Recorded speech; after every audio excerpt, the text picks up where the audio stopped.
And what's interesting too is there's sort of, and that's the thing about analog formats in general. I'm speaking more from about film than say maybe tape, but I think tape is, even when you're going to tape, from my understanding, correct me if I'm wrong, from my understanding, when you're like laying down like an overdub of like a guitar solo or something, you got like 3 chances to do it, really. And if you keep going over and over, you're fucking up the tape. Is that? Well, yeah, the more times you do it, you're going to fuck up the quality of the tape for sure. Right. Right. And then there's also the other side of it that like basically you're going to go over what you already recorded and you're going to lose what you already recorded. Right. So right now, say like I record a bass line here in my living room. Mm-hmm. I can record it like 30 fucking times. And then I have all 30 takes that I can, choose from, whatever one I want. There, it's like, okay, well, no, do it. And then, okay, I don't like that one. You do it again. You're doing it over the last one. So then the other one's gone. But what's interesting from this perspective is that the limitations almost they influence the art. They inform the art in the sense of, and I know this for certain, when you do take after take after take after take after take after take. Oh shit. Oh, I froze up too. Oh, you're good. You're good. Okay. But yeah, you're right. They influence the form. So it's like, it's, I think that's why, like, you listen to a lot of classic albums and like a lot of earlier albums and there are imperfections, Yeah. There are flubs there. And it's more about capturing the energy than being like technically proficient and being accurate. And honestly, I think that's more important, catching the emotion, because that's what conveys more over to the listener, right? Right. You want an emotional response. Mm-hmm. So I agree. Over the technicality of it. Who cares if they played that sweeping thing fucking super cleanly or not? Unless you're Loki, maybe he will. He'll be like, oh. Or a great example is you hear the rattling of jewelry. Hold on one second. I just want to check something. I'm so sorry. I haven't been looking at the comments. I didn't delete any comments. I swear I can't. It won't even allow me to delete comments. Apparently, actually, I can put users in timeout or I can block users, but most certainly did not delete any comments. Do not offend us at all. And I don't see any comment. I don't know. I don't know what comment was missing. Please make that comment again. As long as it's, no, we've just been talking here. What I wanted to say to you was, oh shit, what did I want to say? We're talking about informing the art. We were talking about doing take after take after take. I mean, but that's the problem, is that when you do take after take, and then you can like Frankenstein takes together, and it just becomes it becomes art. It's like what you said. You lose the emotion.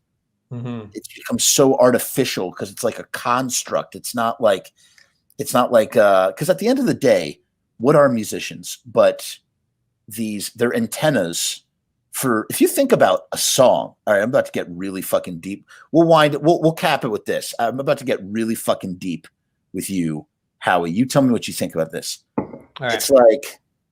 It's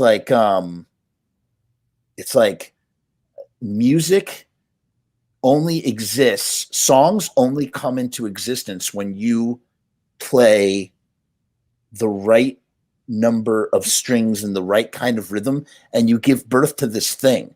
And it's weird for me. I think it's like bizarre to think that this thing that you can't see, I can't see it and I can't hold it and I can't like do anything to it, but it's a thing and it existed somewhere. It comes out of nowhere, it materializes.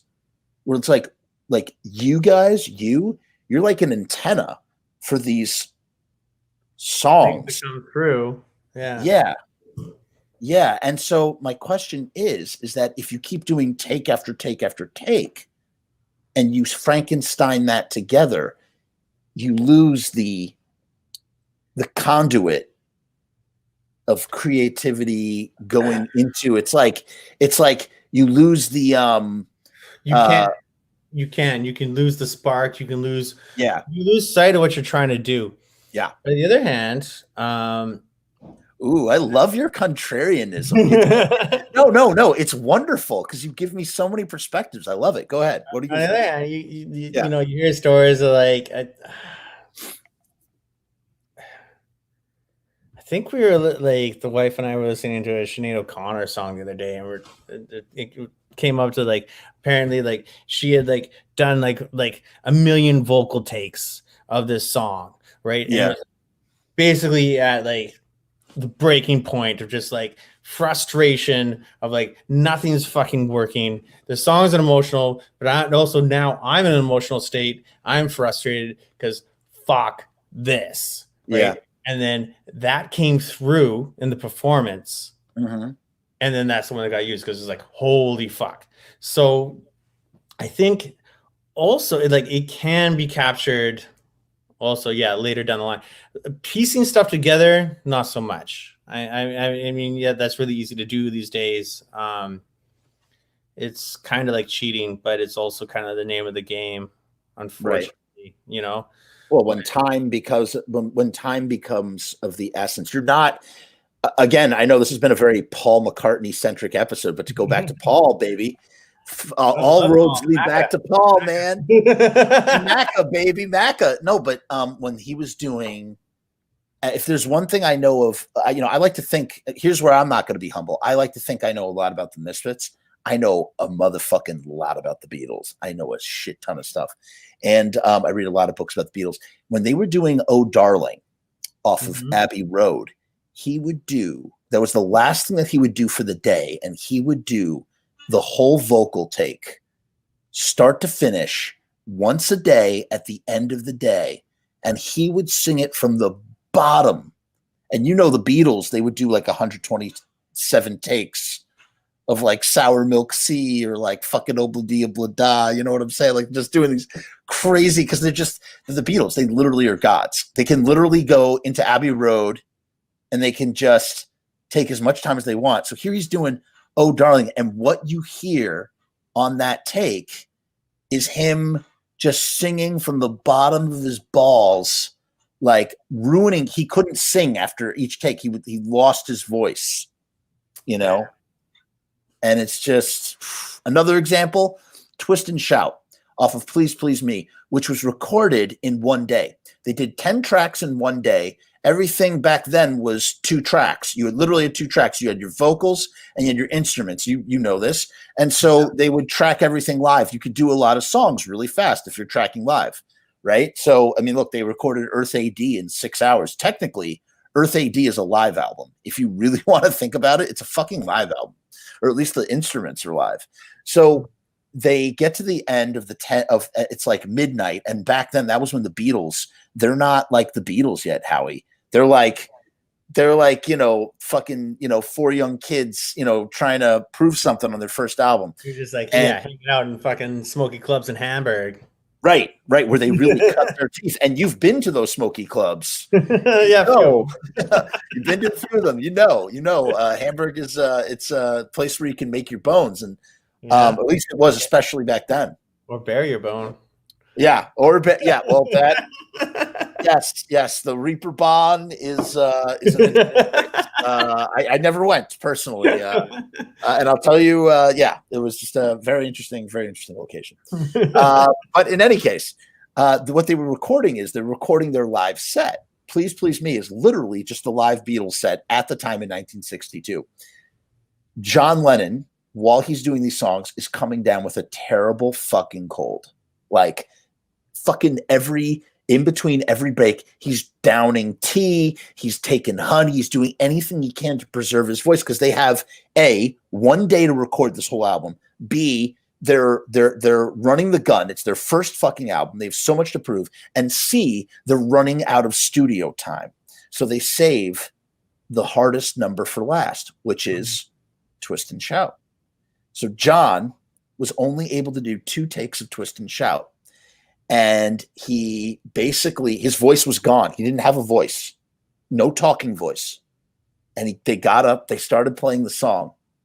And John just took everything that he had in his lungs. And just what you hear Go listen to it when you leave. Go listen to John. Oh, dude, I know the song. I know the song. You know what I'm talking about. That shredded. It's like that explains that. Yeah, that on his voice, right? But Howie, and the reason this whole preamble was a build up to how great, how immortal is this one take that happened on one day in the year of 1963. You know? Yeah. I think the sense of urgency and also that kind of shit. Also, like, one thing that I really liked about, like, before technology jumped so much, you know, artists had to get really creative in the studio to do stuff, right? Mm-hmm. So, like, there's talk about, like, how Korn would have, like, they made, like, amps out of cigarette boxes. They put, like, little speakers in them, and they would, like, put them in a drawer and have, like, a microphone in a drawer, and they would, like, record. Yeah, Korn. From the 90s. Yeah, from the 90s. Or, like, you know, with Led Zeppelin, like, you know, when the levee breaks, that fucking huge drums, boom, cha. Yeah, yeah. They set the drum set up at the top of a staircase in a castle, and they put the mics down at the bottom of the staircase to catch the fucking reverb on that. And, like, that kind of stuff is, like, it's so awesome and it's so cool, and, like, how to be creative with that stuff. And it's like, now you I need a little program that'll, you know, yeah. Well, here's the thing. Now I'm going to contrarianize you in the sense of the flip side to that is, yes, there were limitations. Yes, that was the only way to achieve certain sounds, and technology obviously makes things easier. I would also add that, like, bands like the Beatles and Led Zeppelin and stuff, they could afford to fucking drag a fucking drum set and bring out a mobile recording unit. Again, it's not like they're recording this to their iPhone, to their laptop. They had to bring out a whole fucking rig, to do that shit, to even get that. And that's what's amazing. And it's like, you know, and then there's, like, the element too of, like, a guy like Prince, who, like, literally, it's like, when you get that big, when you sell that many albums, when you get that famous, suddenly everything, I've heard Kevin Smith talk about this in the realm of Prince, anything is possible. What do you mean I can't do this? I did this. This is impossible. If I made this possible, then why can't this be possible? It's not even like arrogance. It's not even like it's like literally, like, to them, in their eyes, it's like 2 + 2 = just do it. The world's our oyster. They're just, right. Let's just do it. Like, I have all the money in the world. I can just do this. What are you telling me? No. What are these business hours? Yeah. What? You mean, like, now? Yeah, that's right. Whereas now, like, the reason why there's programmed drums, you know, well, there's fake drums and stuff, is because, like, people can't afford to rent a recording studio and mic up a drum set and have someone sitting there all day. You know, it's like, so you do the program stuff. You know, that's true, man. It's true. Technology. It's awesome, but it's also a bummer. You know. It's a give and take, man. It's a give and take. And again, like, technology is allowing us to speak whatever, like 6,000 miles apart, and, like, have this, like, conversation. You know, we're having this conversation